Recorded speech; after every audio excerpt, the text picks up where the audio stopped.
evening and welcome to The Report with me, Jonathan Steele. In tonight's programme, we'll be looking at the G7 Foreign Ministers meeting in Germany. Over 2 days, they'll be concentrating mainly on the threat from climate change to the environment and security of developed nations. We'll also be looking at the anniversary of the Nigerian kidnap of nearly 300 schoolgirls by the militant group Boko Haram. But first, the Iranian Foreign Minister, Mohammad Javad Zarif, says he's confident a final nuclear arms deal with 6 major world powers is very close. But he has also warned that all sanctions on his country must be lifted as soon as a deal is agreed. Let's have a look at this report. A US-Iranian nuclear deal was never going to be an easy one to broker, and almost 2 weeks since the historic announcement of a framework deal struck with Britain, China, France, Germany, Russia and the United States, and the deal is already looking shaky. US Secretary of State John Kerry wants more time from Congress to negotiate the final parts of the deal with Iran, while Iranian Foreign Minister Mohammad Javad Zarif wants the sanctions imposed on his country lifted first. As long as this instrument of coercion and pressure is kept there, I think people will never have the peace of mind that is needed in order to implement a good agreement. So what you need to do is to hold the government of the United States accountable for its international obligations, and governments are accountable for their international obligations. So as far as the agreement goes, whatever happens inside the US and however they want to spin it, all the sanctions, economic and financial sanctions that have been imposed on Iran by the UN, by the EU and by the United States must go in the first stage. With scepticism amongst Republicans and some Democrats, Kerry is facing increasing challenges in completing the final stages of the deal. Speaking to Congress yesterday, Kerry asked for the space and time to complete the deal, asking for another 2.5 months. We hope Congress will listen carefully and ask the questions that it wants, but also give us the space and the time to be able to complete a very difficult task which has high stakes for our country.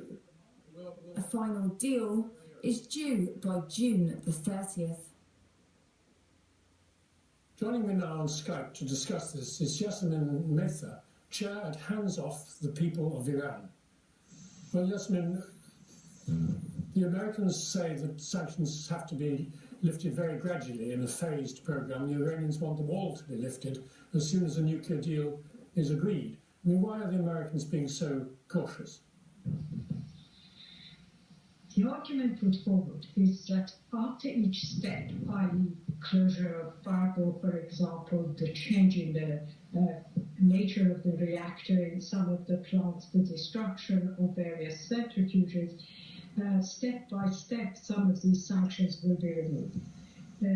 As you know, the red line asked for and determined by both the Iranian Foreign Minister and Iran's Supreme Leader is that all sanctions should be removed in one go. The problem with the way the Americans are presenting this is that it brings a level of uncertainty. How would a company deal with partial removal of sanctions? Would the banks, for example, who have been instrumental in isolating the financial sector in Iran, would they remove all the sanctions in one go? Would they want to accept the risk of the kind of penalties they have faced so far and continue dealing with Iran or accept the sanctions? The step-by-step approach is quite complicated and would be very difficult to implement. But have the Americans spelt out exactly what happens in each step, which sanctions are lifted and which remain until the second or the third step, or is that still vague? Not in the open fact sheets. I assume that the long discussions that took 8 days included details of some of these issues. But in the fact sheets issued by the United States, there isn't a clear sign of which step will be associated with, for example, which sanctions. So we have a general plan that it will be step by step. I have not seen a detailed plan. Now, can the US Congress block all this, or does President Obama have the authority to lift the sanctions in stages as he sees fit? This is a difficult question. Clearly, there's a lot of work being done by John Kerry, by Obama, to convince those sections of the Congress and the Senate who do not want a deal. It's not even about sanctions. Some people are taking the position of Netanyahu, and his position is very clear.